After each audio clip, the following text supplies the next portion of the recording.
결국에는 이 얘기가 다시 나오게 됐는데 최창호 박사님, 신상진 위원장이 이제 또 물갈이를 예고를 하니까 친박과 복당파 사이의 갈등이 다시 한번 또 나오려고 그래요? 그렇죠. 일단은 내년 총선에서 예. 뭔가 우리가 그동안에 잘못된 것에 대한 책임을 져야 되고 변화와 혁신을 위해서는 대대적인 물갈이를 해야 된다. 늘 언제나 물갈이 요구가 그렇죠. 있죠. 뭐 예. 언제나 있었긴 한데 사실은 뭐 신상진 의원 자체도 위원장 자체도 뭐 당사자에 해당되는 것이고 그러면서 이제 친박 의원들은 혹시 우리를 지금 저기 공천에서 배제하기 위한 예. 그러한 발언이 아닌가. 또 복당파들은 우리가 지금 그 좀 서운하게 했던 것에 대해서 우리가 대상이 되지 않을까. 누구나 지금 현역 국회의원들은 지금 벌벌 떨고 있는 건 사실이죠. 예. 근데 이제 저런 말 한마디 한마디가 그냥 나온 건지 예. 아니면 뭐 집행부하고 아니면 대표 쪽하고 사무총장 쪽하고 해서의 교감회의에서 나온 건지 근데 제가 보기엔 교감회의에서 아직 나온 건 아닌 것 같고요. 개인적으로 이제 뭔가를 좀 한번 시도해 보려고 하는 신정치 혁신 특별위원장이다 보니까 뭔가 이제 신정치에 대해서 혁신적으로 뭔가 발언을 하는데 일반적인 얘기일 수도 있어요. 그렇죠. 예. 그 의례적인 얘기일 수가 있는데 그러나 당사자들은 무심코 던진 그 말 한마디에 굉장히 지금 인생이 왼쪽으로 저 인생이 완전히 바뀔 수도 있으니까 예. 예민해질 수밖에 없죠. 저는 이게 그 일상적인 이야기를 그냥 평범하게 한 게 아니라 굉장히 그 당 대표와 교감 아래 예. 의도적으로 좀 던졌다라고 아하. 생각이 듭니다. 예. 사실은 이렇게 물갈이 공천폭이 클 것이다라고 이야기를 하는 것은 당내에 엄청난 파장을 일으킬 거 누가 보더라도 충분히 예상할 수 있는 이야기인데 이것을 공천 직전도 아니고 공천 직전에 간다고 하더라도 사실은 이어른 이야기를 꺼내지 않을 것이 마땅한데 네. 이야기를 지금 이 시점에 꺼낸 것은 황교안 대표의 두 가지 의중이 있을 것으로 보이는데요. 첫 번째는 황교안 대표가 민생투쟁을 하면서 사실은 이제 집토끼를 어느 정도 잡았다라고 이야기를 하고 이제는 외연 확장을 해 나가야 되는 국면이다라고 하면서 쇄신을 이야기를 하고 있었던 상황입니다. 그렇기 때문에 쇄신을 위해서 이 친박과 관련된 적어도 본인이 당대표 할 때는 친박 세력이 필요해가지고 친박에 맞는 모호한 그런 답변을 했지만 이제는 친박과 결연하게 선을 긋고 자유한국당이 박근혜 전 대통령부터 자유로워진 어떤 그런 새로운 모습을 보여주겠다라는 그런 의지가 보이고요. 예. 그다음에 이제 두 번째는 최근에 굉장히 지금 자유한국당에서 막말 논란이 많았지 않습니까? 예. 그래서 막말과 관련되어서는 더 이상 용서하지 않겠다라고 이야기를 했는데 말로만은 안 되지 않습니까? 그렇다고 막말을 없는데 있는 사람을 데려가다가 징계할 수도 없고 과거에 징계했던 걸 또다시 한번 재징계를 할 수가 없기 때문에 결국에는 공천과 관련되어서 막말 논란에 있는 사람 공천 주지 않겠다라고 하면서 당의 그립을 세게 가져가면서 이 막말 논란도 잠재우기 위한 그런 목적이 있을 것으로 보입니다. 그랬을까요? 황 대표의 오늘 행보, 민생 투어를 재개한다고 하는데 오늘 행보가 그런 것 같습니다. 한번 좀 보도록 하겠습니다. 여러분 제가 여성을 좋아하는 거 아시죠? 우리 아내도 여성입니다. 그리고 제가 가족 좋아하시는 것도 아시죠? 저 아주 행복한 가정 이루고 있습니다. 애들이나 또 아내는 어떻게 생각할지 모르겠어요. 최초의 여성 검사장을 제가 임명을 했습니다. 잘했죠?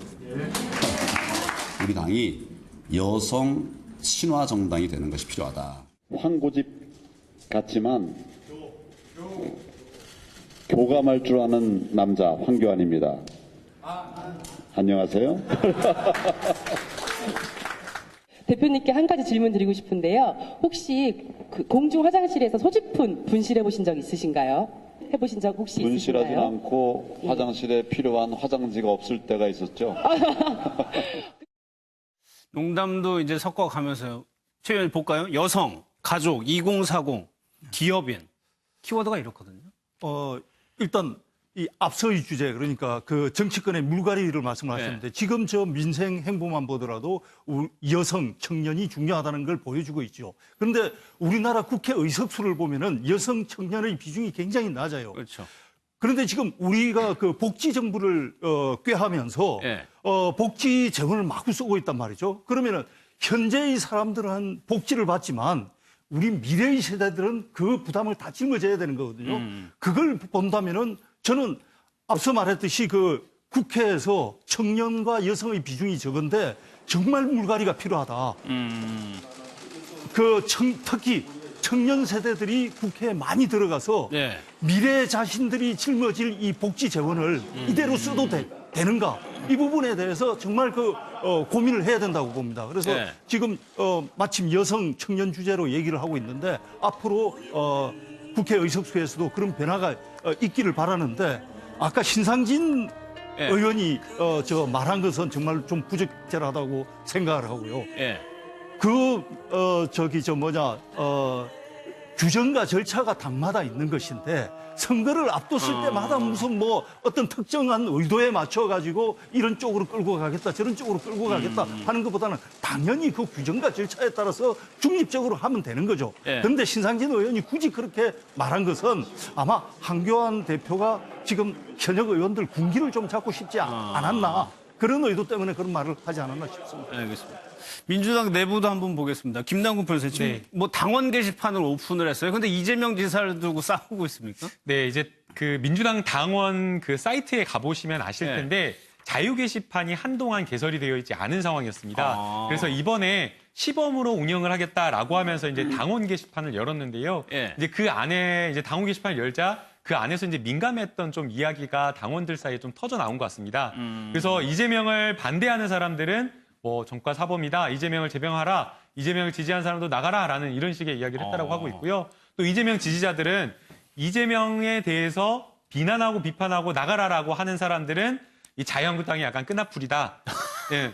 예. 오히려 이재명 지사를 뭐 문재인 대통령을 지지하는 이런 사람들이 아니고 가장에서 침투한 그런 야당 세력이다라고 이야기를 하면서 서로 간에 이제 좀 치열하게 이제 공방전을 벌이고 있는데요. 예. 이 정치인에 대해서 그리고 어떤 신념 다 아마 정치인이 가지고 있는 신념만큼이나 지지하는 사람도 그런 신념을 가지고 있을 것으로 생각이 됩니다. 그러나 그 신념이 내가 정의가 아니지 않습니까? 예. 내가 생각하고 내가 이야기하는 것만이 옳은 것이 아니고 정의가 아니기 때문에 부디 다른 사람의 생각도 존중해야 된다라고 생각이 들고요. 예. 또 무엇보다 혐오하고 미워하고 증오하는 이런 말을 뱉어내는 것은 좀 조심해야 되지 않나라는 생각이 듭니다. 결국에는 뭐 지금 좁게는 더불어민주당의 당원들은 같은 원팀이라고 볼 수가 있고 예. 또 뭐 더불어민주당 당원이 아니다고 하더라도 중도에 있는 사람들 또 보수에 있는 사람들 모두 다 대한민국 국민이기 때문에 예. 생각의 좀 차이를 넘어서 이런 사람에 대한 어떤 타인에 대한 증오나 이런 것들은 좀 거두어 드리는 게 좋을 것 같습니다. 알겠습니다.